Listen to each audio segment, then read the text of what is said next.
ডাক দিয়ে জনগর্জন সভা রাজনগর ব্লক তৃণমূলের। আগামী 10ই মার্চ ব্রিগেড ডাক দিয়েছে তৃণমূল কংগ্রেস, আর তার আগেই প্রস্তুতি পর্ব শুরু করেছে তৃণমূল কংগ্রেস। শনিবার বৈকালে রাজনগর ব্লক তৃণমূল কংগ্রেসের নেতৃত্বে জনগর্জন সভা অনুষ্ঠিত হয়। সভা থেকে 100 দিনের বকেয়া টাকা রাজ্য সরকারের প্রদান করার পাশাপাশি কেন্দ্রীয় সরকারের আবাস যোজনার টাকা আটকে রাখার কথা জানান তৃণমূল নেতৃত্বরা। সভায় উপস্থিত ছিলেন বীরভূম জেলা তৃণমূল কংগ্রেসের আহ্বায়ক বিকাশ রায় চৌধুরী, রাজনগর ব্লক তৃণমূল কংগ্রেস সভাপতি সুকুমার সাধু, তৃণমূল নেতা রানা প্রতাপ রায় সহ ব্লক ও অঞ্চল নেতৃত্বরা।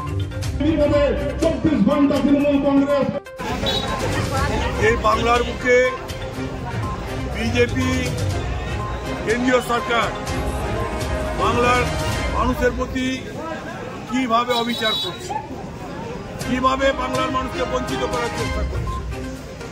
আজকে 2 বছরের ওপর হয়ে গেল মানুষের অধিকার 100 দিনের কাজ।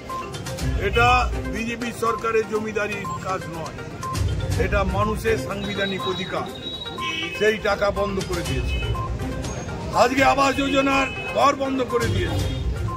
এই বাংলাকে টাকা দিচ্ছে না, কয়েক লক্ষ কোটি টাকা আজকে বাংলা ওই কেন্দ্রীয় সরকারের কাছ থেকে পাবে। সেই টাকা থেকে বঞ্চিত করছে। বাংলার মানুষকে হাতে মারার পরিকল্পনা নিয়েছে। আজকে কিন্তু বাংলার মানুষকে তবু দাবিয়ে রাখতে পারেনি।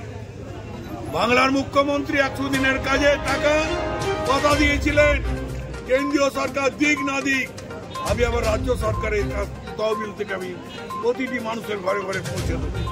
এমন কোনো মানুষ নেই যারা আজকে বলতে পারবে না আমার ঘরে টাকা পৌঁছায়নি। কাঁচা বাড়ি পাকা করার ওয়াদা আমরা দিয়েছি, কথা দিয়েছি। এপ্রিল মাসের মধ্যে কেন্দ্রীয় সরকার যদি ব্যবস্থা না করে রাজ্য সরকার তার তহবিল থেকে লোকের কাঁচা বাড়ি পাকা করে দেবে। মমতা ব্যানার্জি কথা বলেছে।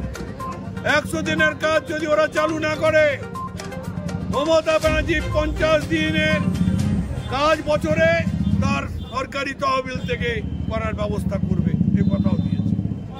তাই আমাদের লড়াই কেন্দ্রে বিজেপি সরকারকে উৎখাত করার লড়াই, একটা তুগলকি সরকার তার বিরুদ্ধে লড়াই। আমরা তাই আজকে মমতা ব্যানার্জি অভিষেক ব্যানার্জি ডাক দিয়েছে গণগর্জন। শুধু মানুষের আওয়াজ হবে। সে আওয়াজ কোথায় হবে? ব্রিগেড প্যারেড গ্রাউন্ডে হবে। কে বক্তব্য রাখবে?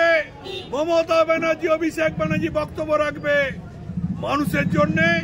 মানুষের আগামী লোকসভা নির্বাচনে কি দায়িত্ব কর্তব্য সেটাকে ওখান থেকে বার্তা দিয়ে দেবেন। আমরা তাই আজকে গণগর্জন যে সভা ব্রিগেডে মানুষকে যাবার আহ্বান জানাচ্ছি। কেন্দ্রীয় সরকারের যে দ্বিচারিতা তার বিরুদ্ধে আজকে সভা এবং মিছিল করেছি। আগামী দিনে আমাদের লড়াই আরো জোরদার হবে। বিজেপিকে হাঁটাতে হবে। বিজেপিকে আগামী লোকসভা নির্বাচনে বাংলায় 42 এটা ওদেরকে 0 করতে হবে। একটা সিট যাতে না পায় তার জন্য ব্যবস্থা করতে হবে।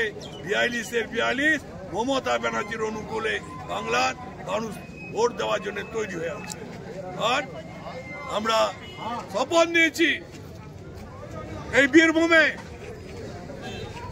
গণগর্জন সভায় 1 লক্ষ লোক যাবে।